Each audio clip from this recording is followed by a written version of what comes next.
ኪዳነ ምሕረት ሩሩ እንዳታቆሚ ከበሩ የራመመ እሳት ቤት መራራ ነው አሉ። አንቺ አማልጅን ሁሉ ሰላም ለኪ አንቺ አማልጅን በስለት ሁሉ ሰላም ለኪ ጻድቅ ወዳጄ ተክለ ሃይማኖት በአንድ እግሩ ቆሞ 7 ዓመት በታምኖ 7 ባቄላ ምግብ ሆኖ በታምኖ 7 ባቄላ ምግብ ሆኖ አቡነ ገብረ መንፈስ ቅዱስ ጻድቅ ወደ እርሶ መጥቻለሁ ከሩቅ አጋምና ከጋ እየበላሁ ስንቅ ያማልዱኝ ብዬ በወገቦት ሰቅ አደራ አማልክ አምላከ ጽድቅ ሰግድ ሰላም አደራ አማልክ አምላከ ጽድቅ ሰግድ ሰላም ቅዱስ ሚካኤል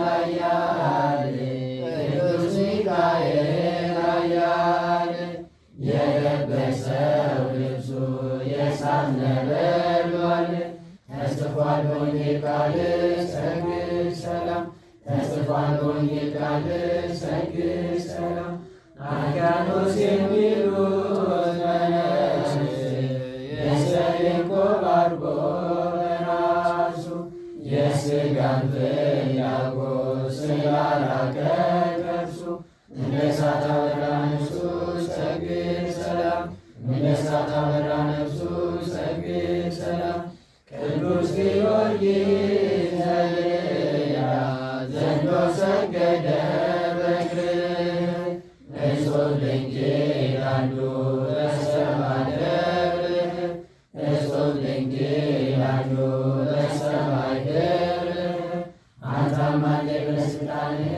ሰግድ ሰላም አንተ አማልደህ በስልጣንህ ሰግድ ሰላም አርቡ ሊሰቅሉት ሐሙሱን ተሰናበታት እናቱን እናትዬ ታይኛለሽ ተሰቅዬ ይስቀሉኝ ሐሰት በቃሌ አይገኝ ይግረፉኝ ሐሰት በቃሌ አይገኝ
ኪዳን ሲያደርሱ ዳዋሲትሱ ቃል ሲነገር ልስማ ጌታ ሆይ እባክህ ልቤን ክፈተው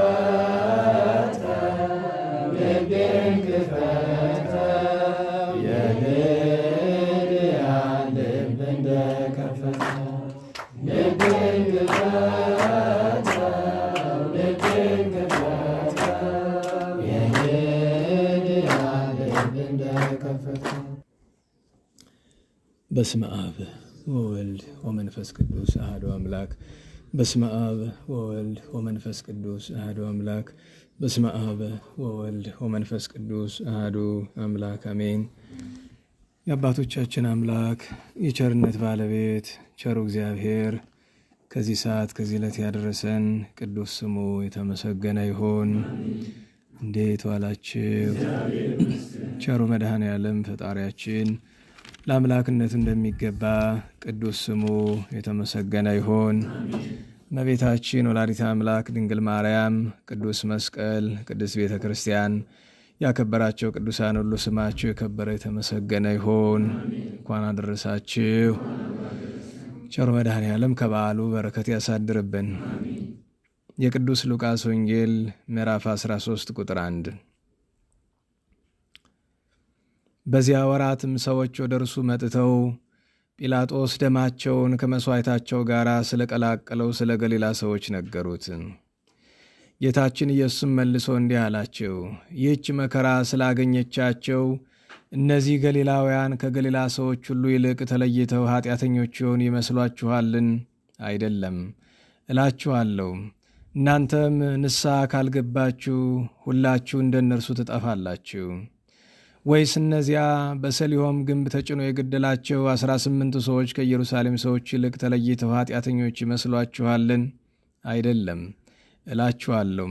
እናንተም ንስሐ ካልገባችሁ ሁላችሁ እንደ እነርሱ ትጠፋላችሁ። ስለ ቅዱስ ቃሉ ቸሮ አምላክ እግዚአብሔር ቅዱስ ስሙ የተመሰገነ ይሁን።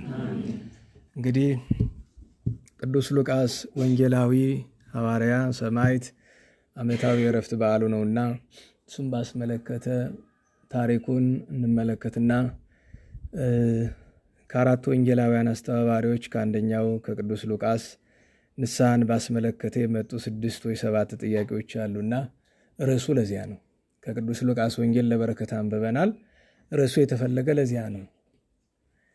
በአጠቃላዩ ለማንኛውም ጊዜ የሚያስፈልግ ነው። ርዕሳችን በቁጥር 3 በቁጥር 5 ያለው ተመሳሳይ ቃል ነው። እላችኋለሁ እናንተም ንስሐ ካልገባችሁ ሁላችሁም እንደነርሱ ትጠፋላችሁ ብሎ ጌታችን የተናገረውን ኃይለ ቃል ርዕስ እናደርጋለን።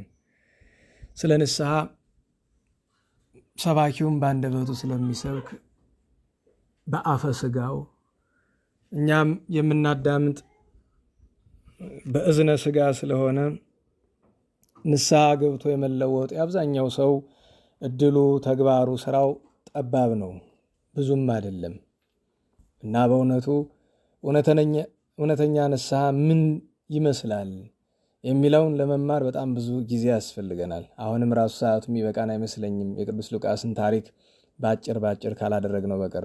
ያንን ለማሳጠር ያለን አማራጭ በዘርፍ መመልከት ነው። ቅዱስ ሉቃስን ብዙ ጊዜ የምንጠራበት የክብር ስሞች አሉትና ለሁሉም ጌታችን ኢየሱስ ክርስቶስ በዚያ ወራት ቅዱስ ሉቃስ ተቀምጦ 120 ቤተሰብ ባሉበት እያስተማረ እያለ በጊዜው የተፈጠረ ነገር ስለነበረ የገሊላ ሰዎች ባጠፉት ጥፋት ምክንያት ጲላጦስ ደማቸውን አፍሶ ስለነበረ መስዋዕት አቅርበው እያለ ደማቸው ከዚያ ጋር ተቀላቅሎ ስለነበረ ያም በጎ ሰሩ ተብሎ የሚያስደንቃቸው ነገር አይደለም በእውነቱ እና የቆሙትን ሲወቅሳቸው ሲዘልፋቸው ጌታችን እነሱ የጠፉ ደማቸው የፈሰሰ በኃጢአት ከእናንተ ስለሚከፉ አይደለም፣ ለእናንተ ምሳሌ ሊሆኗችሁ ነው ካለ በኋላ መሰ ይነሳይክሙ ንስሐ ካልገባችሁ እናንተም እንደነርሱ ሁላችሁም ትጠፋላችሁ ብሎ አለ።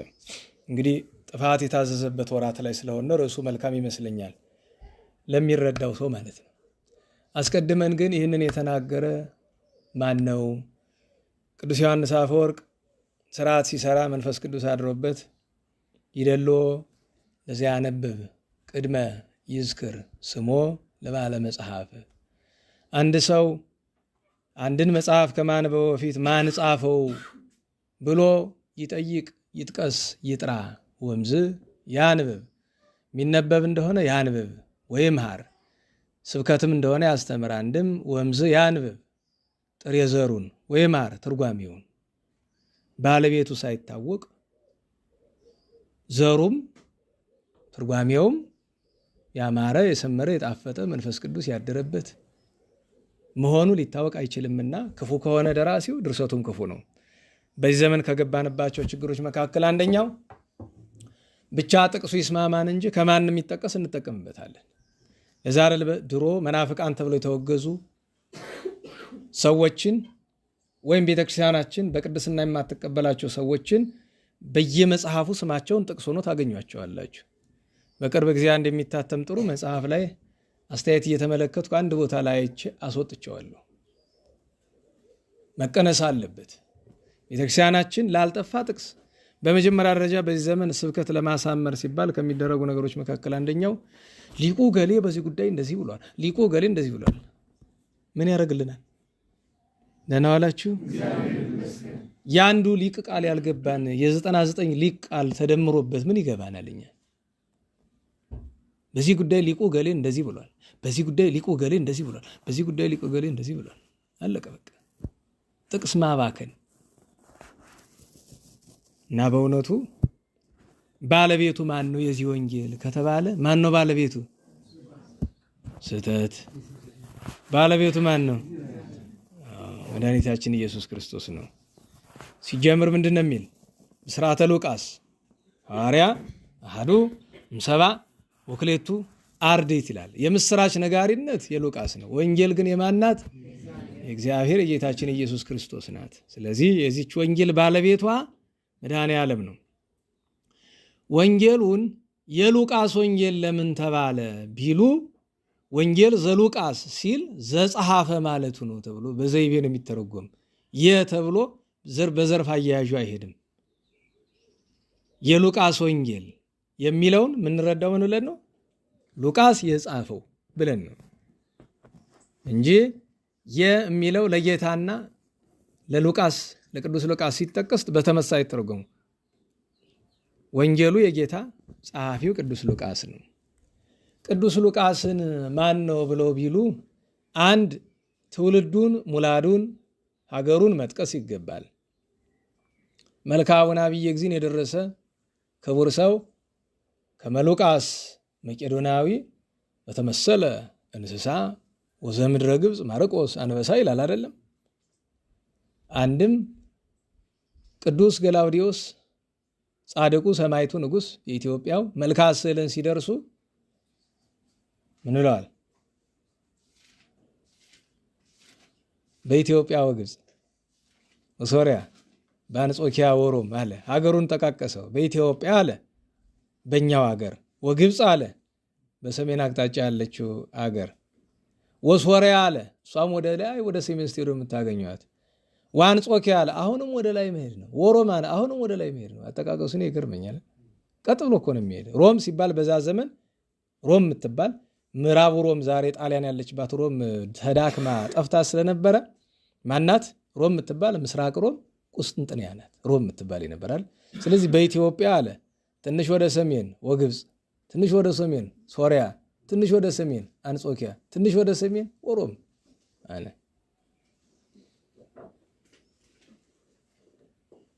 የዘለልነው ሀገር አለ የለም ማለት እና ለስዕላት ይዛሃለዋ ማርያም ሰላም የኮ ሉቃስን የተመለከተ ነገር ነው። በእነዚህ ሁሉ ላሉ ቅዱሳት ስዕላት ያንቺ ስዕሎች ሰላምታ፣ ስግደት፣ ምስጋና ይገባል አለና ምስለ ኤጲስቆጶስ ያዕቆብ ዘኢየሩሳሌም ከኢየሩሳሌም ኤጲስቆጶስ ከሐዋርያው ቅዱስ ያዕቆብ ጋር ይምጽኡ ሀቤነ ዘምሃቤኪ ከአንቺ ዘንድ ተልከው ወደኛ ይምጡ እነማን ትይኝ እንደሆነ ማርቆስ ዘአንበሳ ወሉቃስ ዘላይም በአንበሳ የተመሰለ ማርቆስና በላይም የተመሰለ ሉቃስ ወደኛ ይምጡ ብሏል። ሉቃስን ቅዱስ ሉቃስን ስሙ ምን ማለት ነው ቢሉ ሉቃስ ማለት ጠቢብ አንድም አቃቤ ሥራይ ብለው ተርጉመዋል።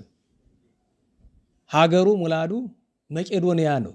መቄዶንያ ማለት በዚህ በግሪክ በላይ አካባቢ ያለች ታላቁ እስክንድር የነበረባት እስክንድር መቄዶንያ አይደል የሚባል ዛሬ ሰሜን መቄዶንያ ተብላ ትጠራ ይመስለኛል። ለምን መቄዶንያ የሚባል ግዛት ግሪክ ውስጥ ስላለ ማለት ነው። እዚያ ለመለየት መቄዶንያ አንድ ብቻ ስላልሆነች ማለት ነው። ይሄ ቅዱስ መቄዶንያ ከተወለደ ታዲያ እስራኤል ያስተምር ከነበረ ከጌታ ከምን ተገናኘ ብትሉ በነገራችሁ ላይ ጥቂት የማይባሉት ሐዋርያት ከብዛኛው የሮም ግዛት ነው የመጡ። ለምሳሌ ቅዱስ በርናባስ ከየት ነው የመጣ? ከቆጵሮስ። ያ የሆነበት ምክንያት ምንድን ነው? እስራኤላውያን በዛ ወራት በዓለም ሁሉ ተበትነው ነው የሚኖሩ እና በዓመት ቢያንስ ቢቀር 3 ጊዜ ለአስተሪ ተባይትከ ስልሰ ጊዜያተ ምረበባ ምትል የለ ኦሪት። ወንድ ልጅ ለገቢረ በዓል በዓመት ስንት ጊዜ ይውጣ ትላለች? ቢያንስ 3 ጊዜ ይውጣ። ወዘይ አርገ ለበዓል ርጉም ውእቱ፣ ለበዓል ያልመጣ የተረገመ ነው ትላለችና በበዓል ይመጡ ነበረ። ለበዓለ ፋሲካ፣ ለበዓለ ሰዊት በተለይ ይመጡ ነበረ። በዚያ ወራት ሲመጡ ነው የሚያዩት የሚሰሙት ጌታችንን። መንፈስ ቅዱስ አነሳስቶ ያመጣቸዋል። መጥቶ ተከተለው። ጌታ 120 ቤተሰብን ሲመርጥ ከ72 አርድእት መረጠው። 3 ዓመት ከ3 ወር ከዋለበት እየዋለ ካደረበት እያደረ ትምህርት ታምራት ሳይከፈልበት ቅድስት ወንጌልን ተማረ። ጌታችን መድኃኒታችን ኢየሱስ ክርስቶስ በፈቃዱ በአይሁድ ተይዞ ተገርፎ ተገፎ ተሰቅሎ ሞቶ በተነሳበት ወራት በቅዱስ ሉቃስ ወንጌል በምዕራፍ 24 ላይ የተጻፈ አንድ ታሪክ አለ። በዚያም ሰሞን 2 ሰዎች ከኢየሩሳሌም ወደ ኤማሁስ ይሄዱ ነበር ይላል። ወደ ምዕራብ አቅጣጫ ወደ ኤማሁስ ይሄዱ ነበር አለ። አባቶቻችን ምን ይላሉ? 4ቱም ወንጌላውያን ራሳቸውን በፈሊጥ ጠቅሰዋል ይላል። እኔ ሳይሉ ማለት ነው። ቅዱስ ማቴዎስ በማቴዎስ 9:9 ላይ ጌታችንም ሲያልፍ በዚያም አንድ ማቴዎስ የሚባል ቀራጭ አየ ተከተለኝ አለው ይላል አይደል?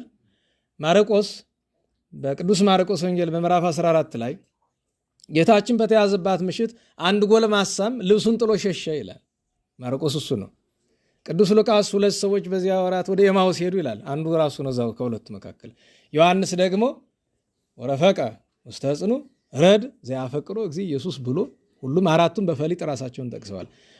አጠቃቀሳቸው ለነሱ ብንጠቅስ ትሕትና፣ ለመንፈስ ቅዱስ ብንጠቅስ ለጸሐፊ ክብር ስለሚገባ፣ እነዚህማ ወዴት ኑሮ እንዳይባል መኖራቸውን ለማመልከት። ለምን ወንጌል የስማ በለው መጽሐፍ አይደለም። እንዴት ዋላችሁ?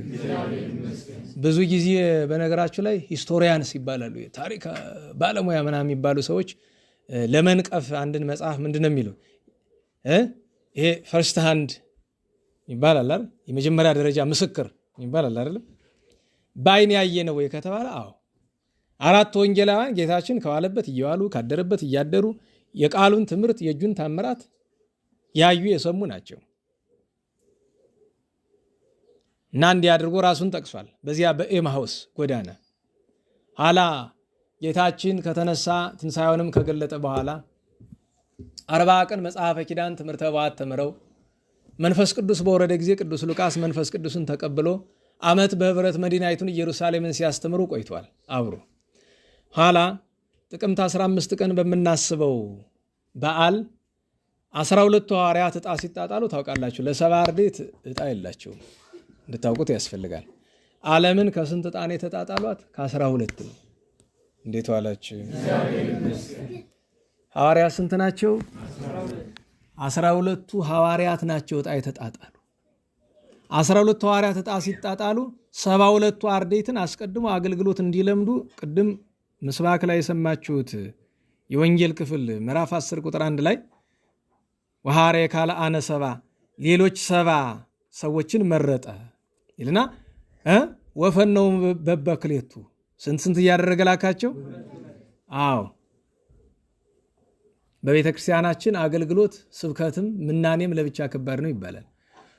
ያለ ምን አደረገ ቢሉ ቅድሜሁ ይላልና ጎዳና እንዲጠርጉለት፣ አንድም ስብከት እንዲማሩ፣ አንድም በጎዳና እንኳን እነሱ ምን አይነት አቅም እንዳላቸው እንዲረዱ። ይረዝማል ብለን እስከተወሰነው ስለተነበበ ነው እንጂ እልፍ ብላችሁ ብትሉ ተመልሰው መጥተው ደስ እያላቸው አጋንንት ገረሩ ለነ በስምከ፣ አጋንንት በስምህ እኮ ተገዙልን እያለ ደስ አላቸው። በዚያ ላይ አስተማራቸው። ምን ብሎ? አጋንንት ስለተገዙላችሁ ደስ አይበላችሁ፣ ይልቁኑ ስማችሁ በምን ስለተጻፈ? በሰማያት ስለተጻፈ ደስ ይበላችሁ ብሏቸዋል። እና ስልጣናቸውን የሰጣቸውን ስልጣን እንዲረዱ፣ አገልግሎት እንዲያውቁ፣ መንገድ እንዲጠርጉ ነው። ኋላ ግን 12 ሐዋርያትን እንዴት ዋላችሁ? 12 ሐዋርያትን ዓለምን በዕፃ ሲካፈሉ 72ን ለ12 ብታካፍሉት ስንት የሚደርሰው ይመስላችኋል? ንገሩኝ። 6 ይደርሳቸዋል አይደለም? ስለዚህ በአንድ ሐዋርያ ስል ስንት ረድ አለ? 6። ከ6ቱ ረድ ሁለቱን ሐዋርያት ይይዛሉ ለራሳቸው፣ አብረው አይለዩአቸው። ምን ጊዜ 4ቱን ሀገረ ስብከት ከፍሎ ይሰጧቸዋል፣ ያስተምራሉ። ሁለቱ ግን ለምሳሌ ቅዱስ ሉቃስ ዕጣ ሲጣጣሉ ለቅዱስ ጴጥሮስ ሮም ስትደርሰው ለቅዱስ ሉቃስ ማን ደረሰው? ቅዱስ ጴጥሮስ ደረሰው። ስለዚህ የቅዱስ ሉቃስ የመጀመሪያ ረድነቱ ለጌታ ነው፣ ለአገልግሎት ደግሞ ለቅዱስ ጴጥሮስ ነው። በኋላ ግን ቅዱስ ጴጥሮስ ከተለያየ ሀገረ ስብከት ይገባልና ጌታ ባረገ በ8ኛው ዘመን ቅዱስ ጳውሎስ ሲነሳ ለአገልግሎት ሲላክ ቅዱስ ጴጥሮስ ወደ ቅዱስ ጳውሎስ ልኮታል። ከዚያ በኋላ እስከሚሰዋ ድረስ ቅዱስ ሉቃስ ሁለቱን ደጋግ ሐዋርያት ያገለግል ነበረ። እርሱም ይሰብክ ነበረ፣ እነሱንም ያገለግላቸው ነበረ። እንግዲህ ይሄ አጭር እንደ ሪቪው ቁጠሩት፣ አጭር መነሻ ይባላል።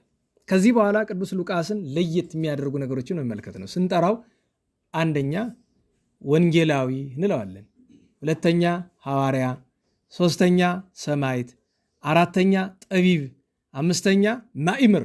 አሁን እነዚህ እዚሁ በስንክሳርም በተለይ የምናውቃቸው ናቸው። አሁን ጠቢብ የሚለው ለምንድን ነው የሚያስተረጉም? ማእምር የሚለው ለምንድን ነው የሚያስተረጉም? ወንጌላዊ የጋራ ነው፣ 4 ናቸው። እኔ ከሚያስገርሙ ነገሮች አንዱ 4 ወንጌላውያን በዓላቸውን አስቡት። የቅዱስ ማቴዎስ ክብረ በዓሉ መቼ ነው? ጥቅምት 12። የቅዱስ ማርቆስ መቼ ነው? ሚያዝያ 30። የቅዱስ ሉቃስ መቼ ነው? ጥቅምት 22። የቅዱስ ዮሐንስ መቼ ነው? ጥር 4። 4ቱን ግን በ31 ቀን ውስጥ ታገኟቸዋላችሁ። ስለ መስከረም 30 ማን ነበረ? ዮሐንስ ወንጌላዊ አይደለም? ጥቅምት 12 ማን ነበረ? የወር አይደለም ጠቅስላችሁ፣ የዓመት ነው። ጥቅምት 12 ማን ነበረ? ቅዱስ ማቴዎስ አይደል? ዛሬ ማን ነው? ቅዱስ ሉቃስ። ጥቅምት 30 የቅዱስ ማርቆስ ልደቱ ነው አይደለም? 4 ወንጌላውያን ይሁላችሁ በ31 ቀን ውስጥ አሉ።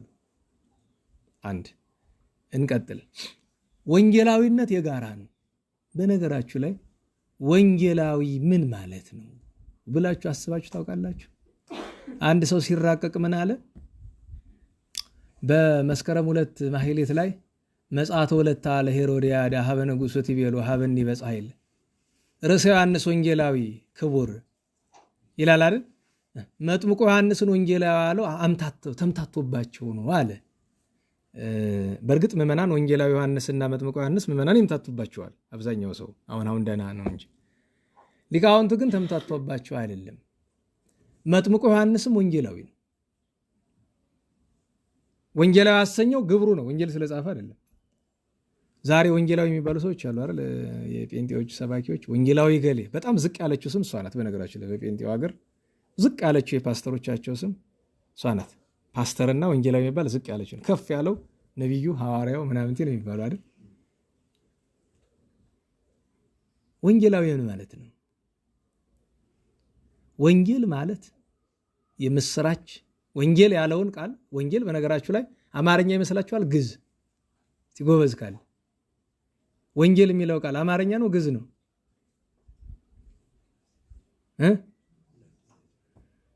ጎበዝ አንተ ልብ እያገባህ ነው። ሁለቱንም አይደለም ግዕዝም ወንጌል በግዕዝ ስብከት ነው፣ በአማርኛ የምስራች ነው አይደለም? የምስራች መባሏ ምንድን ነው ቢሉ ወለ እግዚአብሔር እንደነገሰ ወለ እግዚአብሔርማ ቅድመ ዓለምስ ንጉሥ አይደለ ቢሉ በተዋህደው ሥጋ አንድም ስብከቱ፣ ትምህርቱ፣ ቸርነቱ በዓለም እንደነገሰ ለማጠየቅ፣ አንድም የምስራች ያለው የወልደ እግዚአብሔርን ሰው መሆን ነው። ለምን? ሰው መሆኑ ዓለምን ስላዳነ። አንድም የምስራች ያለው ሞቱን ነው። ለምን? እኛ የዳነ በምኑ ስለሆነ በሞቱ። አንድም የምስራች ያለው ትንሣኤውን ነው። ለምን? ትንሣኤ ባይኖር ኑሮ ክርስትና አልነበረምና። አንድም የምስራች ያላት ንስሐን ነው። አሁን እንግዲህ ሁሉም እኮ ርሱን አይለቅም አይደል? ሂዶ ራሱ ያመጣዋል። አሁን እኔ አስቤ ምናምን አለ የሚሉ እየኮተትኩ ማመጣላችሁ ራሱ ያመጣዋል። ርስ ጥሩ ርስ ራሱን ሰብስቦ ያመጣል። ስለዚህ የምስራች ያላት ምንድናት? አሁን ያው ዮሐንስን እንጠራው መጥምቀ መለኮትን፣ እሱን ወንጌላዊ ያሰኘው የወንጌል የስብከት አክሊሏ ምንድናት? ነስሑ እስመ ቀርበት መንግሥተ ሰማያት አይደል? አማርኛውን አምጡት። አያችሁ፣ እቺ ምን ትባላለች? ወንጌል ናት። ስለዚህ ንስሐን የምስራች ይላታል። ለምን? ለኃጥአን ትልቅ የምስራች። በነገራችሁ ላይ አስባችሁታል? ንስሐ ባይኖር ማንም ሰው አይጸድቅም እኮ ከመቤታችን በቀር የሚጸድቅ አልነበረም። ቅዱሳን ሁሉ አይጸድቁም ነበር ንስሐ ባይኖር። ለምን ቢባል ያልወደቀ የለማ። የምስራች ናት። ለፍጻሜው ግን የምስራች ያላት ከሱ የሚቀድም ሌላ እንዳለ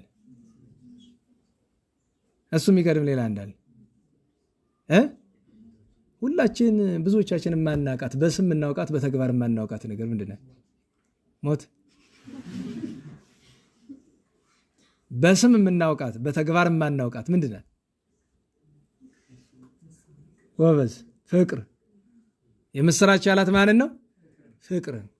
አንድም የምስራች ያላት አመጣችሁታል። እኔ ልቆም ነበረ እናንተ ትርጓሜ አዲስ ትርጓሜ አመጣችሁ። አንድምታ ይባላል። የምስራች ያላት እመቤታችን ናት። ለምን? ወልዳ አምላክን በሕቱም ድንግልና ጸንሳ በሕቱም ድንግልና ወልዳ መዳንን ያሰጠችን የምስራች ናት። መሰረተ ሕይወት ማርያም ይላታል። አንድም የምስራች ያላት ብስራትክሙ መንግሥተ ሰማያት ይላል። የምስራች መንግሥተ ሰማያት ናት። ጥሩ ነው። ስለዚህ አንድን ሰው ወንጌላዊ ማለታችን የምስራች ነጋሪ ማለት ነው አይደለም? የምስራች መንገር ምንድን ነው ከተባለ ሰዎችን ለዚያ የምስራች ማብቃት ነው እንጂ ንግግሩን ማንም ይናገረዋል። በነገራችሁ ላይ በዚህ ዘመን ያለን ሰባኪዎች ትክክል የምትገልጠን አንዲት እንስሳ አለች። ያችን እንስሳ ታውቋታላችሁ? የወፍ ዝርያ ናት። ታውቃላችሁ? ሰው የተናገረው መልሳ የምትናገር በቀቀን ወይም በእንግሊዝኛው ፓሮት አይደል? በነገራችሁ ላይ ፓሮት ያስጠናችኋትን ሁሉ በደንብ የፓሮት ንግግር የምትችልበት ምክንያቷ እግዚአብሔር እንደዛ አድርጎ የፈጠራት የፓሮትን ምላስ እዩት አልላችሁም። ልታገኙ ስለማትችሉ ሰርቨር ላይ ልታገኙ ትችላላችሁ። ምላሷ የሰው ምላስ ነው የሚመስል ራሱን የቻለ ነው። ትልቅ ነገር ነው ውስጥ እና የዚህ ዘመን ስብከት የፓሮት ስብከት ነው። የበቀቀን ስብከት ነው። ያነበብካትን ሲሉ የሰማሃትን ተምሬያታለሁ ብለህ የምታስባትን መንገር ነው። ሌላ ነገር የለውም። ከፓሮት ፓሮት ወንጌላዊ መሆን ትችላለች? አትችልም። የምስራችን በአንደበት መንገር አይደለም፣ ኖሮ እንዲኖሩት አግኝቶ እንዲያገኙት። የምስራችሁን እኛ ለሰው የምናደርስ መቼኛ ተጠቅመንበት? መጀመሪያ እኛ የምስራችሁ ይመለከተናል እንዴ? በየምስራችሁ ተጠቅመናል? የጌታ ትስብእቱ ሕማሙ ሞቱ ይገባናል? የእመቤታችን ክብር የመንግሥተ ሰማያት ጣዕም። አንድ ኩታራ ነበረ፣ ቀድሞ ሰንበት ተማሪ ነበረ። አሁን እንኳን እንዲያ ተወዛውዟል መሰለኝ። ሁልጊዜ አንድ ነገር ይገርማል። እዚያ አስተምሬ ስወጣ ተከትሎ ወጥቶ ይሄ መጽሐፈ መነኮሳትን የመሰለ ግን ጥሩ መጽሐፍ የለም ይለኛል። ያነባል ብዙ። ለምን ስለው አንድ ሰው መንፈሳዊ የሚባል ምረረ ገሃነመ እሳትና ጣዕመ መንግሥተ ሰማያት ሲሰማው ነው ይላል። አልያ ካልሆነ እኮ የለም። ሰምታችሁኛል? እንዴት ዋላችሁ? ምንድን ያልኩኝ? አረ መጨረሻ ላይ ያልኳት ቃል የለም። በቃ አይደለም ለማስተማር አልኩ፣ ለመኖር እኮ የለም። እንዛሃሉ ይሃሉ ሲባል ትሰማለህ? አዎ። ይሄ በእንግሊዘኛ በዚህ በተለመደ በየትምህርት ቤቱ የሚባል ክሊሼ የሆነ የተሰለቸ ጥቅስ አለ አይደል? ምን ፕሬዘንት ምን አብሰንት ምናምን የሚባለው ነገር እንደዛ ቦዲ ፕሬዘንት ምናምን አብሰንት ምን ትሉት አላችሁ አይደል? አስቡት። አንድ ሰው ወንጌላዊ ለመባል ወንጌልን የሚኖር ሰዎች እንዲኖሩም የሚያደርግ ማለት ነው። የምስራችን በቃሉ የሚነግር ማለት ወንጌላዊ። አሁን ተረድተነዋል ትንሽ? መልካም። ቀጥሎ ሐዋርያ ነው ብላችሁታል። ሐዋርያ የሚለው ስም ያምረዋል፣ ሰው መባል ይፈልጋል ስሙን። ግን ያጋልጠኛል ብሎ ስላሰበ ምን ይላል? መጋቢ ሃይማኖት። ደግሞ አንዲት ማዕረግ አይቻለሁ። አንደኛው ሰባኪ ምን ይባላል? ላኢከ ወንጌል ምትባል ማዕረግ ደግሞ አይቻለሁ። ላኢከ ወንጌል ዲያቆን እገሌ ምትባል። አይ ጉድ! አይታል። አንዳንድ ጊዜ የራሴ በደል ላይ በቀኝ የሰው ነገር እያወሳው ሌላ በደል ይጨምራለሁ አይደል? ለሁሉም ሐዋርያ ማለት ፍኑ ማለት ነው። ምን ማለት ነው? ፍኑ የተላከ ማለት ነው። ምን ያለ? ማን የላከው? አዎ እግዚአብሔር ኢየሱስ ክርስቶስ መድኃኒታችን የላከው ማለት ነው። የሐዋርያነትን መገለጫ ዜፍ ትነግራቸዋለሁ። አንድ ሰው ሐዋርያ ለመባል 7 መስፈርት ሊኖረው ይገባል። ከነዚህ አንዱም ከጎደል ሐዋርያ አይደለም። ሁልጊዜ እንላለን ሐዋርያ ማለት ጌታ የጠራው፣ ጌታ ለሐዋርያነት የጠራው ነው። ለመዳን ሁሉ ተጠርቷል። ለሐዋርያነት ግን ሁሉ አይጠራም። ገብቷችኋል? ለመዳን ሁሉ ተጠርቷል። ለሐዋርያነት ግን ሁሉ አይጠራም። የተጠራ ማለት ነው። ሁለተኛ ከተጠሩት መካከልም የተመረጠ ጽዋዓን ካለው በኋላ ህሩያን የተመረጠ። ሶስተኛ ከጌታ እግር የተማረ። አራተኛ የተሾመ በራሱ በጌታችን። አምስተኛ የተላከ በማን በጌታችን። ስድስተኛ እያንዳንድ ቅድም ወንጌላ ያልነው ነው አይደለም የሚያስተምረውን በተግባር ያሳየ። ሰባተኛ የመጨረሻ ስላስተማረው ትምህርት መከራ የተቀበለ ሰማዕትነት የተቀበለ። እነዚህ ናቸው ሐዋርያ። ቅዱስ ሉቃስ ይሄን ወንጌላዊነቱንም አሟልቷል፣ ሐዋርያነቱንም አሟልቷል። ከዚያ ደህና ዋላችሁ። አይምሮ በጣም ተበትኖ ለማስተማር ተቸገርኩኝ። የቅድሙ ሳቅ መልሶ ራሴን እየረበሽ ነው። በጣም ጸያፍ ነው እኮ እንደዚህ አይባልም። አንደ የኛ ዘመን ሰው ደግሞ አጥፍቶ ይፍቱኝ ይላል እዚያው ላይ በአጭር በቀዳዳ ላይ አልፋት ማለት ነው። እሱም ሌላ ማለቱ ክፋት ባይኖረውም ማለት ነው። አይጣለሁ እስቲ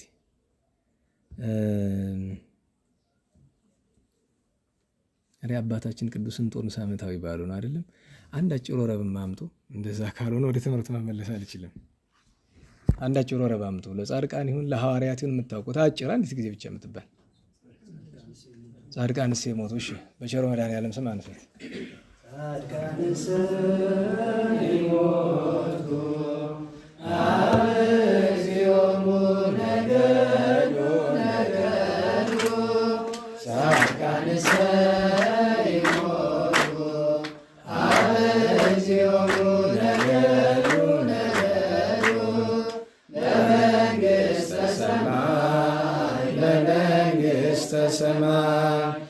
በመንግሥተ ሰማይ ይሁቦሙ ዘፈቀዱ በመንግሥተ ሰማይ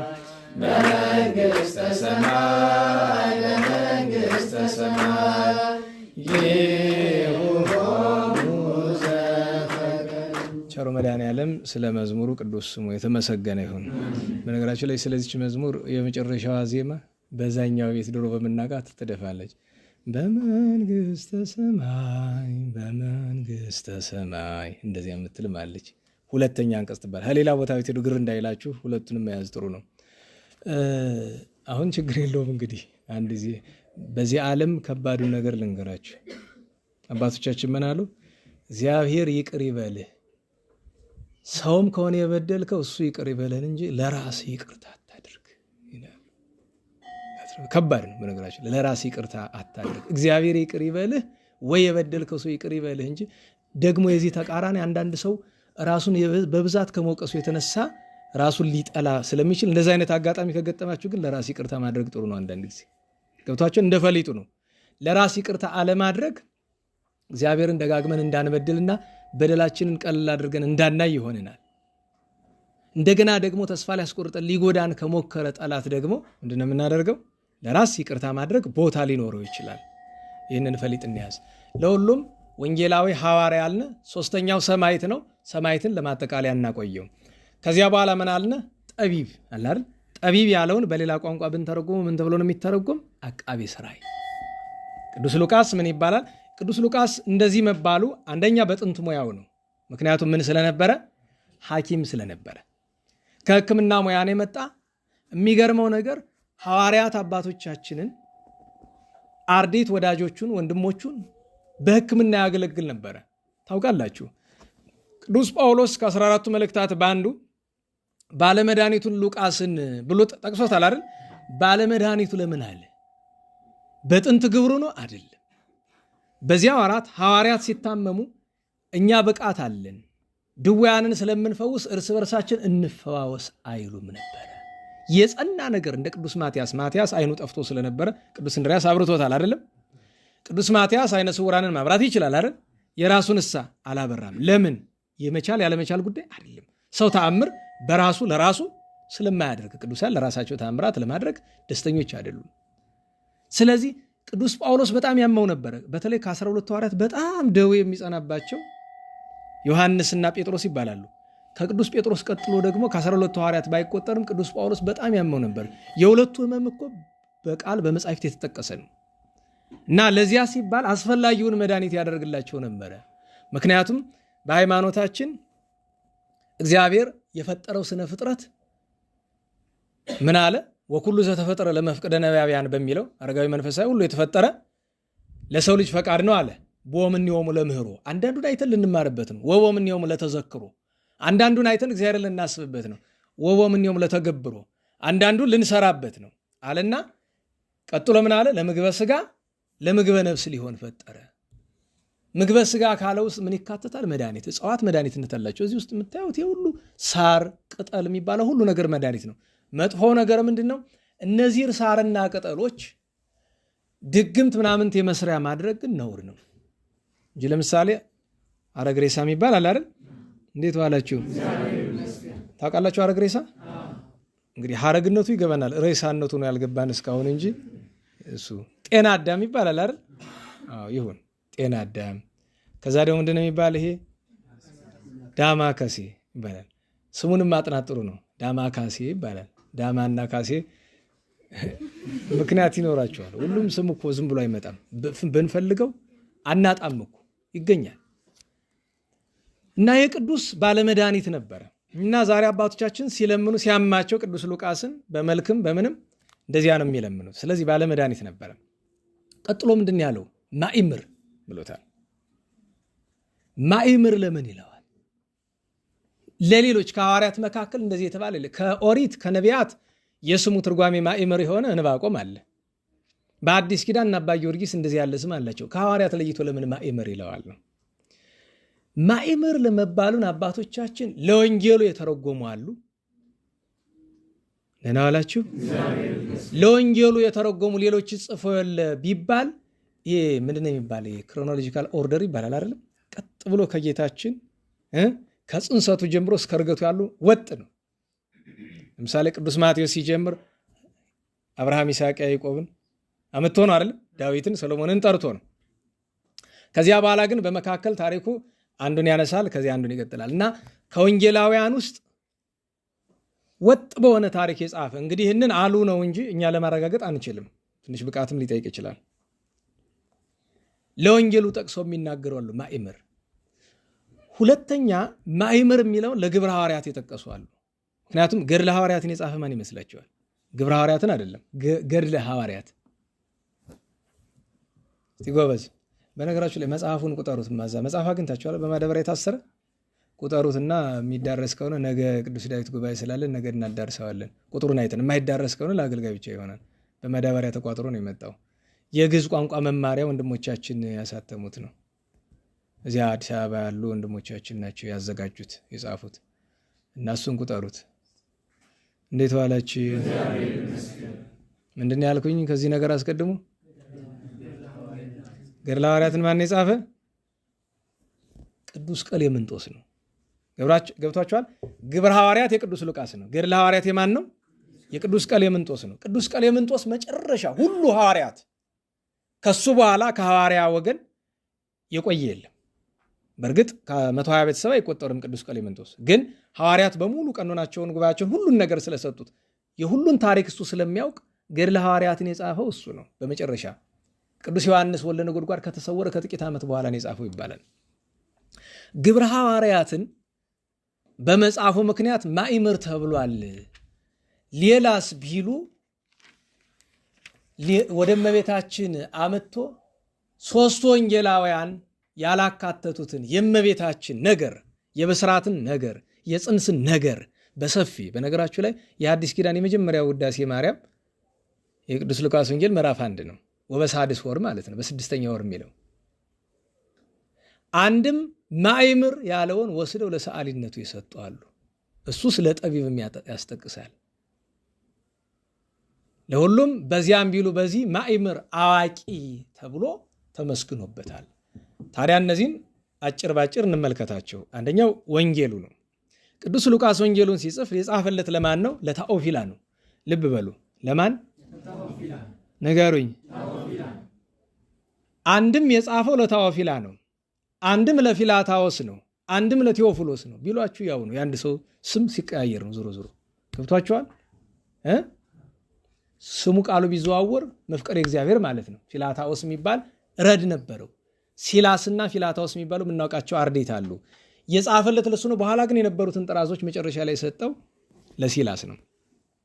ወንጌሉን ሲጽፍ በመጀመሪያ የዘካርያስና የኤልሳቤጥን ጽድቅ መልአኩ መጥቶ የቅዱስ ዮሐንስ መጥምቁን ብስራት መናገሩን፣ ከዚያ ቀጥሎ የእመቤታችንን የመጽነስ ነገር ብስራተ መልአክን፣ ከዚያ ዮሐንስን መወለድ፣ ከዚያ የጌታችን መወለድ እያለ ይጠቅሳል። እስከ እርገቱ ድረስ በየማነ አብ በእሪና እስከ መቀመጡ ድረስ ያንን ጠቅሷል። የቅዱስ ሉቃስ ወንጌል 24 ምዕራፍ ያለው ነው። ይህንን ወንጌል በመጻፉ ምክንያት ተመስግኑበታል። አንድ ሁለተኛው ግብረ ሐዋርያት ነው። ግብረ ሐዋርያት የሚጀምረው በጌታችን እርገት ነው። የሚጨርሰው ቅዱስ ጳውሎስ ሊሰዋ ጥቂት ቀርቶት ሮም ገብቶ እየሰበከ እያለን የሚያቆመው ለምንድን ነው? እዚያ ቦታ ላይ ያቆመው ነናላችሁ። ቅዱስ ጳውሎስ ሲሰዋ ቅዱስ ሉቃስ በሕይወት ነበር። ለምንድን ነው ሰማዕትነቱን ያልጻፈልን ቢሉ ፈቃደ እግዚአብሔር መንፈስ ቅዱስ እዚያ ላይ ገጥቶታል። ለምን? ቀሪውን የመጽሐፍ ፋንታ የቅዱስ ቀሌምንጦስ ስለነበረ እንጂ በዓይኑ አይቷል።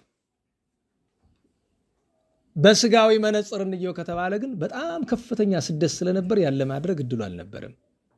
ግን መንፈስ ቅዱስ ሊያጽፈው ቢሻ ስደት አያስቆመውም ነበር። ግብረ ሐዋርያትን እንጠቅሳለን። ከዚህ ባሻገር የእመቤታችን የድንግል ማርያምን የመጀመሪያ በነገራችን የእመቤታችን ስዕል አድኖ በሙሉ ስንመለከት መጀመሪያ ትዝ የሚለን ይህንን ስዕል መሳል የጀመረ ቅዱስ ሉቃስ ነው። በነገራችን የመጀመሪያውን ስዕል የሳለው በሕይወተ ሥጋ እያለች ነው ይባላል። ኋላ 4 ጊዜ ነው የሳላት ይባላል። 4 ከነዚህ መካከል የመጀመሪያውን የሳለ እመቤታችንን ሲስላት እመቤታችንን በጽርሐ ጽዮን ያለችው እመቤታችን ደናግለ እስራኤል ከባዋት የሚያገለግሏት የሚያመሰግኗት ናት። በእጇ የታቀፈችው ነገር አልነበረም። ሲስላት ለእርሱ የምትታየው የ2 ዓመት ሕፃን ታቅፋ የ17 ዓመት ብላቴና ሆና 70 ሰገል ሲሰግዱለት። በነገራችሁ ላይ ምስለ ፍቁር ወልዳ የሚለውን ስዕል ስትመለከቱ አይታችሁ ከሆነ ይሄ ስዕል ጌታ የ2 ዓመት ሕፃን ሆኖ ነው። በአጠቃላይ አብዛኞቹ ምስለ ፍቁር ወልዳ ስትመለከቱ ጌታችን ለምንድነው 2 ዓመት ሕፃን እንዲሆን የሚፈልገው? የ2 ዓመት ሕፃን ታሳቢ የሚደረገው 70 ሰገል እንዳዩት እንድናይ ይፈልጋል። በነገራችሁ ላይ ደህና ዋላችሁ። ማንኛውም ክርስቲያን የጌታ ልደት እንደማን ነው እንዲያ የሚፈልገው? 70 ሰገል እንዳዩት 70 ሰገል እንዳዩት እንዴ ለሱም እንደዛ ነው የታየው ይባላል። የእመቤታችንን ስዕል አድኖ ስሏል። ያቺ ስዕል ገባሪት ኃይል ትባላለች። ታምር ታደርጋለች። ባለመድኃኒትነቱን በጥቂቱ ተመልክተናል። ዘጋቢነቱን በጥቂቱ ተመልክተናል። ሰዓት ለመቆጠብ ወደ ሰማዕትነቱ እንለፍ። ቅዱስ ሉቃስ ከቅዱስ ጴጥሮስና በነገራችሁ ላይ ያልነገርኳችሁ ነገር ግብረ ሐዋርያትን ሲጽፍ ማታ ማታ ነው ሲያገለግሉ ማታ ማታ ነው የሚጽፉ። ማታ ማታ የቅዱስ ጳውሎስ ስራ ምንድን ነው? ሲመሽ ያስተምራል ምዕመናንን።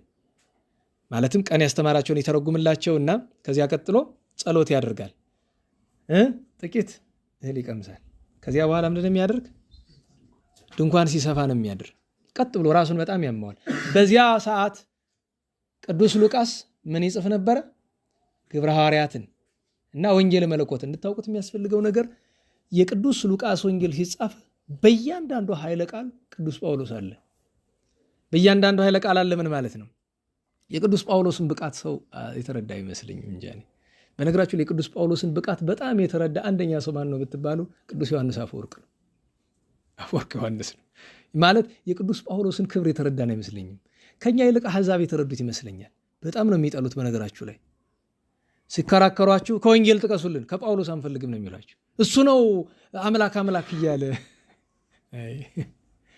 ወንጌልን ስላልተረዱት ከቅዱስ ጳውሎስ መልእክት የሚበልጥ ወንጌል ነው። ግን እንደዛ ይላሉ። ክብሩን አልተረዳ ነው። እና ቅዱስ ጳውሎስ ጌታችን ሲሰብክ ነበር አልነበረም? ነበረ። ግን በጠላት ወገን ነው የነበረ። ካመነ በኋላ ግን ጌታችን ለሐዋርያት ከሰጠው ወገን ያስቀረበት ስለሌለ እያንዳንዷን ነገር ሲጽፍ አብሮታል። ቅዱስ ሉቃስ እንዲሁም ለሁለት ነው የተጻፈ ይላሉ አባቶቻችን። አብሮ ግብረ ሐዋርያት ሲጻፍም አብሮ አለ። ግብረ ሐዋርያት እኮ አብዛኛው ስለ ቅዱስ ጳውሎስ ነው አይታችሁት ከሆነ አብሮ አለ። ከሁሉ ግን ሉቃስን ዘላሂም እንለዋለን አይደል? እንዴት ዋላችሁ? ዘላሂም እንለዋለን። ዘላሂም መባሉን አባቶቻችን ሲናገሩ አንድ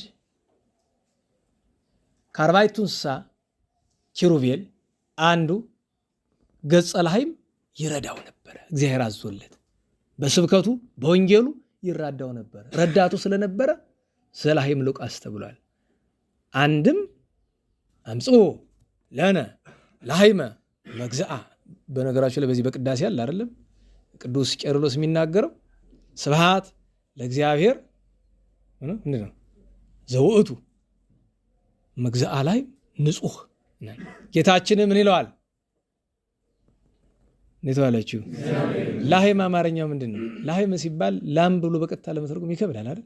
ለምሳሌ ሃርጌ የሚል ቃል ስናገኝ ለጌታው ለእመቤታችን ምሳሌ ሆኖ ሃርጌ ጣዕዋ በአው ይወድስዋ ስትደግሙ እናንተ በምንድነው የሚባል መላእክት እመቤታችንን በመንጦላይት ያመሰግኗታል። ሐዳስ ጣዕዋ ላንቺ ምስጋና ይሁን። ጣዕዋ የሚለውን ለምንድነው እነኔታ ሊቂያ ፈወርቅ ሲተረጉሙ ጣዕዋን ጣዕዋ ብለው ይዘልሉት ለምን ይመስላችኋል? አማርኛው ለኛ ጭንቅላት ከባድ ስለሆነ ነው። ያው ስሙ ባልቸገረ ግን ምሳሌነቱን ሳይረዳ ሰው ሊጸልየው ይከብዳል። ሃርጌ ጣዕዋ ላህይም የሚለው ላህይምን ላምም በሬም ብሎ ሊተረጉሙ ይችላል። ኦ ላህይም ዘኢይት ይይል በቀርኑ ይላል አይደለም? እና ጌታችን በዚያ መስሎ የተናገረውን ኃይለ ቃል ስለጻፈ እንዲያ ይለዋል ነው። ቅድም አንደኛውን ከአርባዕቱ እንስሳ አንዱ ከኪሩቤል አንዱ ይራዳው ስለነበረ ነው ብለናል። ወደ ሰማዕትነቱ እንምጣና ሁለቱ ቅዱሳን ከተሰቡ በኋላ ወንጌል ከተጻፈ ግብረ ሐዋርያት ከተጻፈ በኋላ በሮም ግዛት ኔሮን የቄሳር ግዛት ሰፍቶልኝ ክርስትና ጠፍቶልኝ ብሎ ሲያስብ ክርስትና መልሶ መስፋፋት ጀመረ። ምንድነው ብለው ሲሉ አይ ዋኖችን ብትገድልም ከነሱ ዝቅ ያለ ግን ደግሞ ክርስትናን እያስፋፋ ያለ ሰው አለ ብለው ነገሩት። ይህን ነገር የነገሩት መጀመሪያ ነገር አይሁድ ናቸው። ደህና ዋላችሁ። አይሁድ በጉባኤ አድርገው በመካከላቸው ይስሐቅ የሚባል አንድ ክፉ አይሁዳዊ ተቀምጦ ምክር አድርገው እኛ ለመግደል ስለሚከብደን በቄሳሩ ከተማ እንክሰሰው ብለው ሄደው ከሰሱት። ሄደው ሲከሱት እንደሚገደል ሰማዕት እንደሚሆን በጸጋ አውቆ በባህር ዳርቻ ከሚኖሩ ደቀ መዛሙርቱ ሲላስ የሚባል አረጋዊ ጠርቶ እነዚህን መጽሐፍ ንሳ ውሰድ ወደ ዘላለም ሕይወት ያደርሱሃል ጠብቃቸው ለትውልድ ብሎ የጻፋቸው መጽሐፍት ግብረ ሐዋርያትን፣ ወንጌልን፣ ሌሎችም መልእክቶች ነበሩት ይባላል። ሰጠው። ከዚያ ቀጥ ብሎ ሲሄድ አገኙት። ይዘው ወደ ኔሮን አቀረቡት። በኔሮ ፊት ቀርቦ አንተ ነህ ወይ? ምክንያቱም ሲከሱት ምን ብለው ከሰውታል?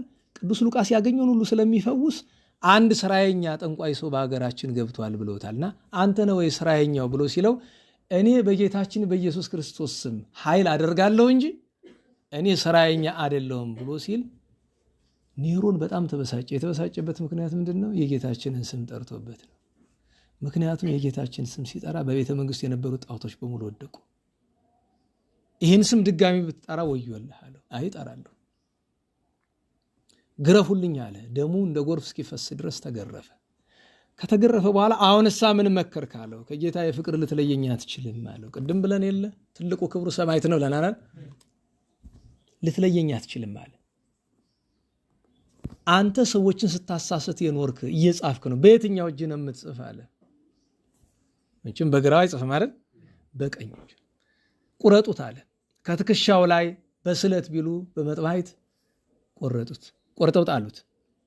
ለዚያ ነው አስተላጸቃ ወሌሊያ የሚለው ታምር ቤታ ያን ጊዜ ብድግ አድርጎ ያችን የተቆረጠች ቅድም ምስባክ ሰጠዋችሁ። ምንድን ነው የሚለው ምስባኩ? አዝከኒ ዲዘማን እንዴ! ሁሉም ነገር እኮ ምስጢር አለው። ወመክረ ዚአከ መራይከኒ አምና ተርጉም የላቸው አርብ ቀን ስለነበረ አዝከኒ ዲዘማን አላር እጁን ቆረጡበት አይደለም?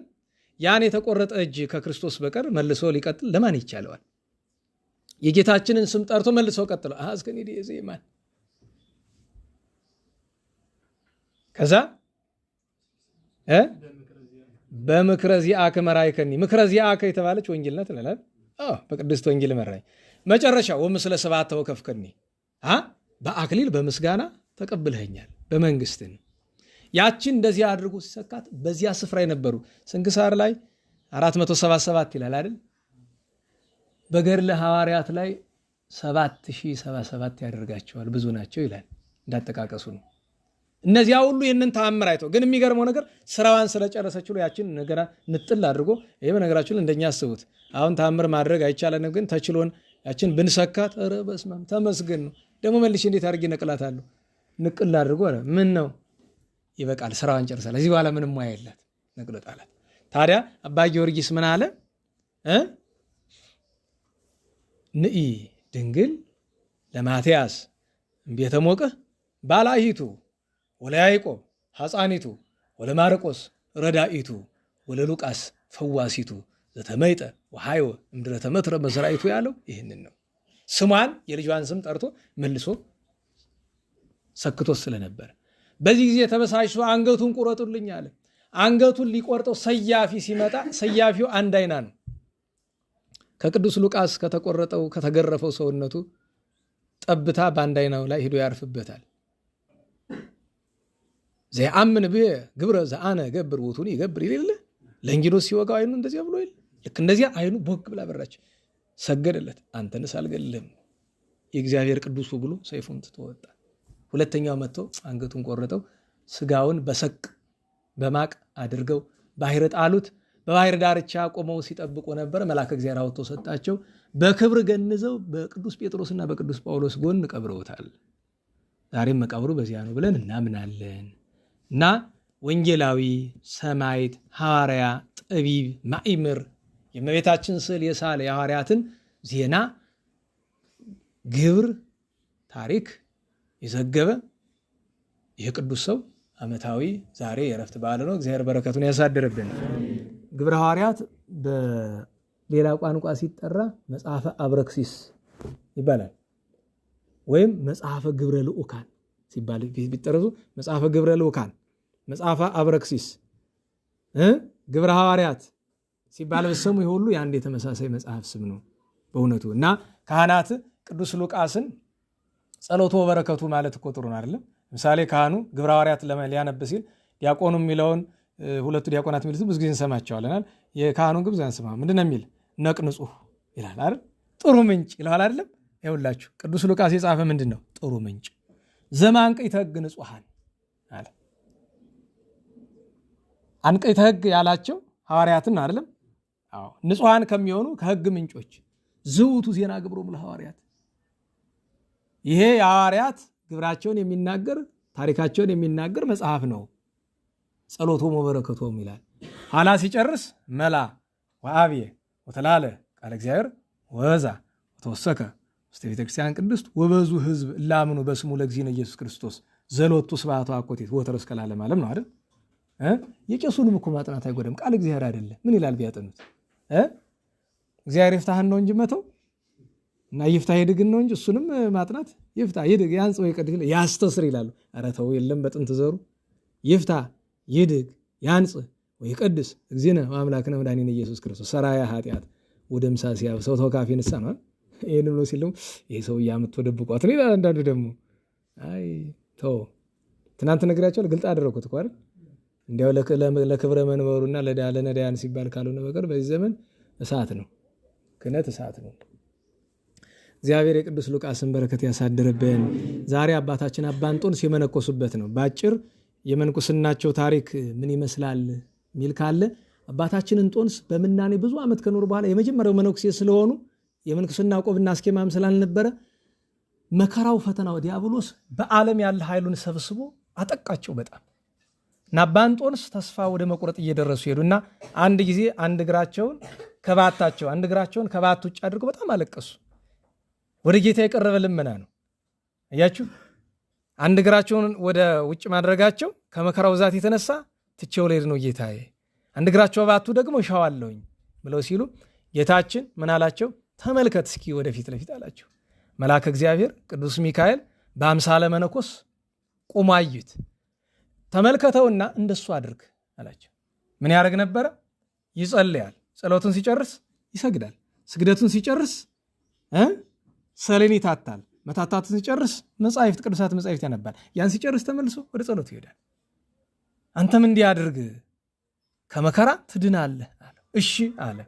ታዲያ ለሱ ማን ይስጠው? ቅዱስ ሚካኤል አመነኮሱ። በነገራችሁ ላይ መጀመሪያ አመንኳሽ ቅዱስ ሚካኤል ነው። ዛሬ በየከተማው ምንድን ነው የሚሏቸው? ቆሞስ። አብዛኞቹ ቆሞስ የሚባሉት ዲያብሎስ የቀመሳቸው ናቸው። እውነቴን ነው። ጤና የላቸውም። እንደዚህ የሚባል ማዕረግ በቤተ ክርስቲያንም ያገቡብን ሰዎችም ምን አይነት ሰዎች እንደሆኑ አላውቅም። ነገሩ የመጣ ለገዳማት ነው። በገዳማት ኤጲስቆጶሳት በማይኖሩበት የኤጲስቆጶሳትን ስራ የሚሰሩ እልቆሞሳት የሚባል ወይም ኮሬ ኤጲስቆጶስ ይባል ነበር ድሮ። መንፈቀ ኤጲስቆጶስ ይሉታል። ኤጲስቆጶስ በሌለ ጊዜ እሱን ስራ የሚሸፍን ነው። ከዛ ኮሬ ኤጲስቆጶስ በማይገኝበት ጊዜ እልቆሞሱ ታቦታትን በጣም መከራ በሆነበት ጊዜ ለማክበርና ዋናው ደግሞ መነኮሳትን ለማመንኮስ የገዳም አበምኔት ነው። ግን የገዳም አበምኔት በነገራችሁ ላይ በጥንት የነበሩ አባ እንጦንስ ቆሞስ ተብለዋል። እንዴት ዋላችሁ? አባ እንጦንስ ቆሞስ ተብለዋል። ከ40 ገዳም በላይ አስተዳድሩ የነበሩት አባ ጳኩሚስ ተብለዋል እና አባ ሰራቢዮን ተብለዋል። እንደዚህ በሚባል ስም የሚጠሩ ቅዱሳን እናውቃለን። ምን ያረጋል? ዛሬ ሀገራችን የምትረበሽበት አንዱ ከተማ የገባ መነኩሴ በሙሉ ስሙ ምንድን ነው? ቆሞስ። እና እኔ በነገራችሁ ላይ በጣም ከግብሩ የተነሳ በነገራችሁ ላይ አሪዮስ ምን ማለት ነው? ፀሐይ ማለት ነው አይደል? እኛ ግን አሪዮስ ሲባል ወደ ጭንቅላታችን የሚመጣ ፀሐይ ነው ከሃዲ የሚለው ቃል ነው። እኔም ቆሞስ የሚለውን ቃል ስመለከት ቃሉን ሳስበው ቀጥታ የሚመጣል ዱርዬ የሚል ትርጉም ጭንቅላት የሚሰጥ ቃሉ እንደዛ ማለት አይደለም። ይቅርታ እንደዛ ማለት አይደለም። ግን ቆሞስ ተብሎ ዱርዬ ያልሆነ ካሽ አንድ አታገኙም። ህሊና ቢስ ያልሆነ ማለት ነው። ምክንያቱም አንድ ሰው ታውቃላችሁ ሰይጣን ካላደረበት በቀር መነኩሴ ከተማ አይገባም። ለተልኮ ለጉዳይ ወይ አስገዳጅ ወይ ፈቃድ እግዚአብሔር አስገድዶት ካልሆነ በቀር።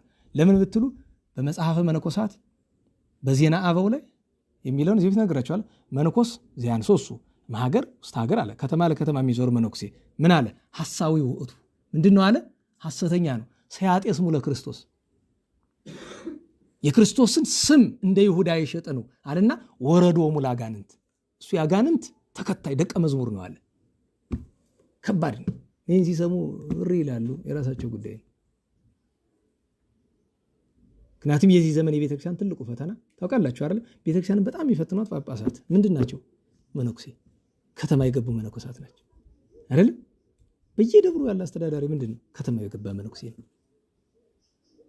በዚህ ዘመን የቤተክርስቲያን ከፍተኛው ጠላት ከተማ የገባ መነኩሴ ነው። ከፍተኛ ጠላቷ የሁሉም ነገር የችግሩ ሁሉም እናት እነሱ ናቸው።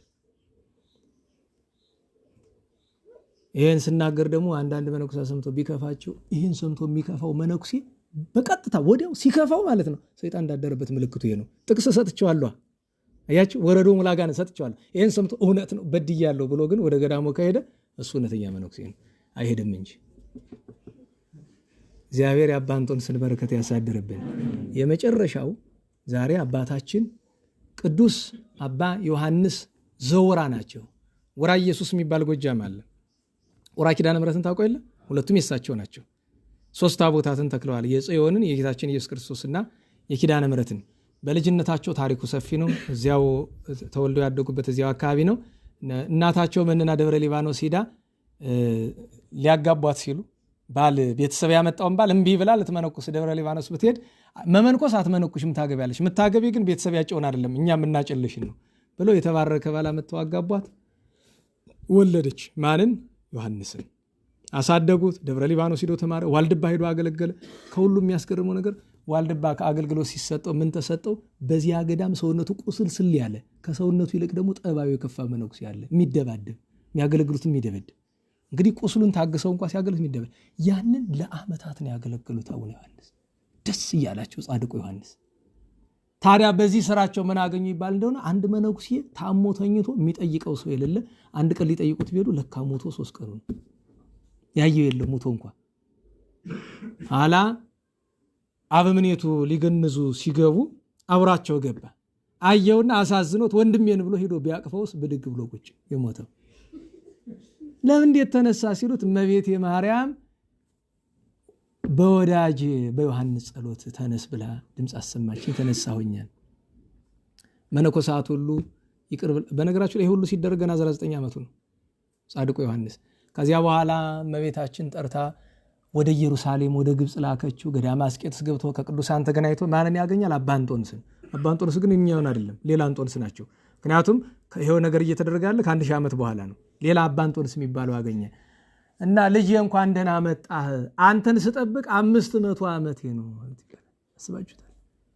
ለምን ብሎ ሲሉ የዛሬ 500 ዓመት ጌታችን ከገነት 3 ታቦቶችን አመጥቶ ስሙ እንዲህ የሚባል ወደ አንተ ይመጣል ወጣት ለሱ ነው የምትሰጠው ብሎኛል። ይኸው 500 ዓመት ስጠብቅ ኑር ያለው ተረከበኝ። አይ አባቴ ስተት ነው እኔ አይደለም የሚጠብቁት ብሏል። አንተ ነህ ስም ዮሐንስ አይደለ? አዎ ግን ቢሆንም የስም ተመሳሳይ ብዙ ነው። በዋልድባ ሙት አላስነሳህም? እንግዲህ ኢትዮጵያ አይደሉም እኛ እንግዲህ አይ ብሎ እነዚያን 3 ታቦታት ተቀብሎ መጥቶ 3ቱን ታቦታት ተክሎ በብዙ ተጋድሎ ኑሮ በዚች ቀን ጻድቁ ኢትዮጵያዊ አርፈዋል። አምና የጠቀስኩላችሁን ታምር አሁንም ለማስታወሻ ልንገራችሁ። በዚያው ስፍራ የነበሩ አሕዛብ መሐመዳውያን ከእስላሞቹ አንዱ ክርስትናን ለማዋረድ ቅዳሴ ሲገባ ተመሳስሎ አብሮ ይገባል፣ አብሮ ይቆርባል። ግን የቆረበውን በአፉ ይዞት ይሄዳል። ለምን? ያው ተመልከቱ ብሎ ለማዋረድ ማለት ነው። መስጊዳቸው ገብቶ አፉን ሲከፍት ሰውነቱ ማበጥ ይጀምራል። እግሩ መንሳፈፍ፣ በአየር ላይ ተሰቀለ። ምን እንዳሰረው አይታወቅም። ሰውነቱ አበጠ፣ አብጦ መፈንዳት ጀመረ። ሲፈነዳ ደግሞ ማን ይመለከታል? በአየር ያሉ አሞሮች በሉት ላይ እንዳለ። የአቡነ ዮሐንስ ፈጣሪ ጌታ ኢየሱስ ክርስቶስ አምንብሃለሁ እባክህ ብሏል። ወፎቹን አራቀለት፣ ወረደ። ከቁስሉ በእምነቱ በጸበሉ ዳነ። ከነሙሉ ቤተሰቡ እዛ መስጊድ ከነበረው ሰው ሁሉ ጋር ተጠምቆ ክርስቲያን ሆኗል። ዛሬስ እንዲህ ያለ ታምር ይደረግ ነበር? አዎ፣ ግን እኛ ኢአማኒዎቹ ነናል በአማኒ ካባ እንጂ ከዚህ በላይም ጻድቁ ጻድቃኑ ቅዱሳን ሁሉ ያደርጋሉ። እግዚአብሔር በረከታቸውን ያሳድርብን። እንግዲህ ሁሉ ትምህርት ሰዓትም እንዳሰቡበት አይሄድምና 5 ደቂቃ ካላችሁ መልስ ልስጣችሁ፣ ካልሆነ ግን መልሱን ወይ ነገ የቅዱስ ዳዊት ላይ እናነሳዋለን። እዚህ በእናንተ በኩል የተላቀ ጥያቄ አለ፣ ግን መልሱን በስርዓት ለመመለስ ስራዬ ብሎ ጊዜ ይፈልጋል። ለዛሬ ግድ አስፈላጊ ነው ሌላ ቀን እናድርገው ወይስ? ምክንያቱም ጥያቄዎቹ እንደመለከታችሁ 6 ናቸው። አንዳንዶቹ ማብራሪያ ሊጠይቁ ይችላሉ። ስለዚህ ነገ ቅዱስ ዳዊት ስለሆነ ኃይለ ቃሉን ይህንን የሚመስል ኃይለ ቃል ከቅዱስ ዳዊት እንፈልጋለን። ይሄኛውን እናጠቃለው፣ ርዕሱን እናጠቃለው። ጥያቄውን ለነገው ለሌላ ቀን እናደርገዋለን። ርዕሱ ሲጠቃለል ቅድም የነገርኳችሁ ምንድነው? በገሊላ የተደረገውን ጲላጦስ ያደረገባቸውን ነገር ነግሮ እነሱ የጠፉ ከእናንተ በኃጢአት ከፍተው አይደለም፣ እናንተም ንስሐ ካልገባችሁ እንደነሱ ትጠፋላችሁ ነው። ይህንን በጣም ብዙ ሀተታ ልንሰጥበት የሚገባ ኃይለ ቃል ነው ብዬ አላስብም። ለምን ቢባል ግልጽ ነው፣ ቀጥታ ነው። ንስሐ ካልገባን አሁን አንድ ግልጽ ነገር ልንገራችሁ። ካለንበት ሁኔታ አንጻር እግዚአብሔር በሚያውቀው ከፍተኛ ጥፋት ለኢትዮጵያን ብቻ አይደለም፣ ዓለም ከእግዚአብሔር ዘንድ የመጣ ነገር አይደለም ነገራችሁ። እሱን ተውት። እየተደረገ ያለው ነገር ሁሉም ነገር እኔ በነገራችሁ ላይ ብዙዎቻችሁ በእጃችሁ የያዛችሁት ስልክ እንኳን ውስጡ ምን እንዳለው አታውቁም፣ እኔን ጨምሮ ማለት ነው። ይሄ ስልክ በዓለም ውስጥ ካሉ ሰዎች በአንድ ጊዜ ምናልባትም ከግማሽ በላይ የሚሆነውን ሊያጠፋ ይችላል። ምክንያቱም ውስጡ ላይ ምን እንዳለ የሚያውቁ ጥቂት ሰዎች ብቻ ስለሆኑ በየእጃችን እንዲኖር ያደረጉበት ምክንያት ብዙዎቻችን አልገባንም እስካሁን ድረስ። እና ብዙ አንውደደው። ይሄ ስልክ ምናልባት መጨረሻ ላይ መጥፊያችን ሊሆን ይችላል። ውስጡ ላይ ብዙ ነገር አለው። እሱም ብቻ ሳይሆን ተውትና ስልኩ በእጃችን ተይዞ ስናወራበት እንደዚህ ተይዞ ምን ጉዳት እንዳለው አንዳንድ ከዚያ ሙያ ስልክ ከሚሰራ ካምፓኒ ሙያ የወጡ ሰዎች ሲናገሩ ሰምታችሁ የምታውቁ ከሆነ በጣም ከባድ ነው። ኢቭን መያዙ እንኳን ማለት ነው፣ እንደዚህ ማውራቱ እንኳን ያው አንድ ጊዜ ጥገኞች ሆነና ለጊዜው ለማምለጥ አንችል ይሆናል። ግን ራሳችን ብናዘጋጀው 2017 ላይ እንያዛቸው ካልኳቸው መልእክቶች መካከል የመጨረሻው መልእክት በዚያ በኢንተርኔቱ ያያችሁ ካላችሁ እንዘጋጅ ነው ለሁሉም ነገር። ዓለም ላይ ይሄ ቀረ የሚባል ነገር ያለ አይመስለኝም። ለሁሉም ለሚሰማ ሰው በሙሉ ንስሐ እንግባ። ንስሐ ምንድን ነው ካላችሁ ዝርዝሩን በሰፊው ስለ ንስሐ ትምህርት ሰሞኑን እንመጣበታለን። እንደ እግዚአብሔር ፈቃድ ነው ወይ ከነገ ወዲያ ብቻ አንዱን ቀን እንመጣበታለን። ግን ንስሐ ማለት ጸጸት ማለት ነው። ከካህን የምንሄደው ለማጠቃለል ነው እንጂ ንስሐ የህይወታችን አካል ነው። እችን እንዳትረሱ እና እችን ብቻ ጠቅሽላችሁ ጨርሳለሁኝ። ንስሐ ማለት ጠዋት ሲነጋ ሌሊት ለበደል ነው ምህረት መለመን፣ ቀኑ ሲመሽ በማልት ለበደል ነው ማታ ምህረት መለመን ነው። ወይም እናቶቻችን ምን ይላሉ? ማታ ሲተኙ የዋላ ኃጢአቴን አታሳድርብኝ፣ ጠዋት ሲነጋ ምን ይላሉ? ያደረ ኃጢአቴን አታውልብኝ ነው። ይሄ አንዱ ነው የመጀመሪያው። ሁለተኛ ነገር እያንዳንዷን ኃጢአታችን ንቅስ አድርገን ቆጥረን ይህን በድያለሁ ብለን ካህን እስከምናገኝ ድረስ ካህን ስናገኝ ለካህን እነግረዋለን። እንዴት የሚለውን ዝርዝር እንመለከታለን። ግን ወንጌላዊ ቅዱስ ሉቃስ ከጌታችን ከኢየሱስ ክርስቶስ ባገኘው ኃይለ ቃል እንዳለን ንስሐ ካልገባችሁ ሁላችሁም ትጠፋላችሁ ተብለናል። ይሄን የቃል አይደለም፣ ሁሉም ሰው ይጠፋል። ያ የጥፋት ቀን ብዙ ሩቅ አይሆንም። የቅርበቱ መጠን ምን ያህል ነው መድኃኔዓለም ነው የሚያውቀው። እግዚአብሔር አምላካችን የቅዱሳንን በረከት የእመቤታችን ጣዕሟን ፍቅሯን ያሳድርብን። ለምስጋና እንነሳ።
አሜን አሜን አሜን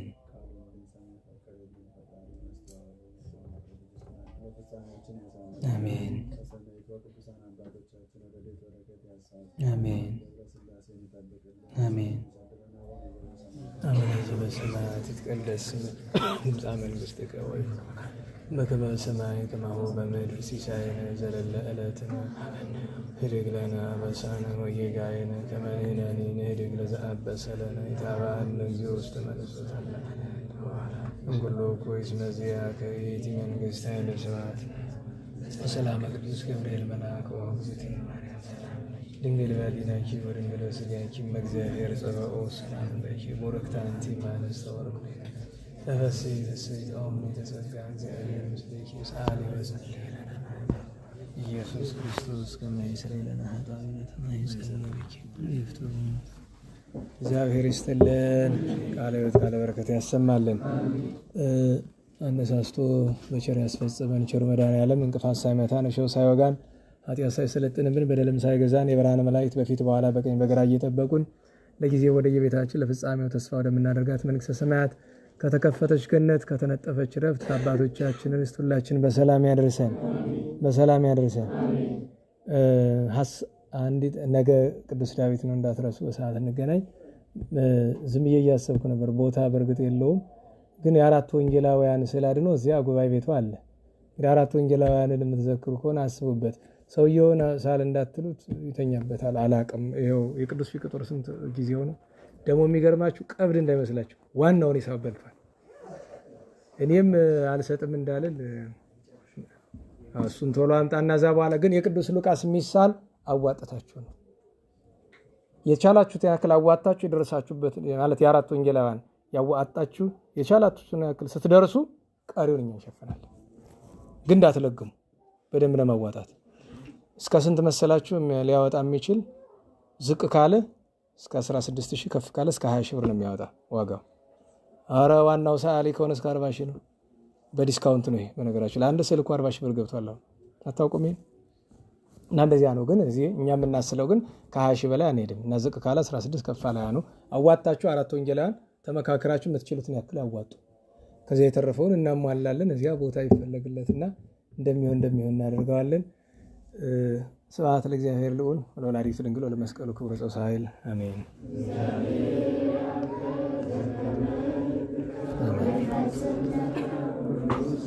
አሜን። ሰላም ያሳድረን።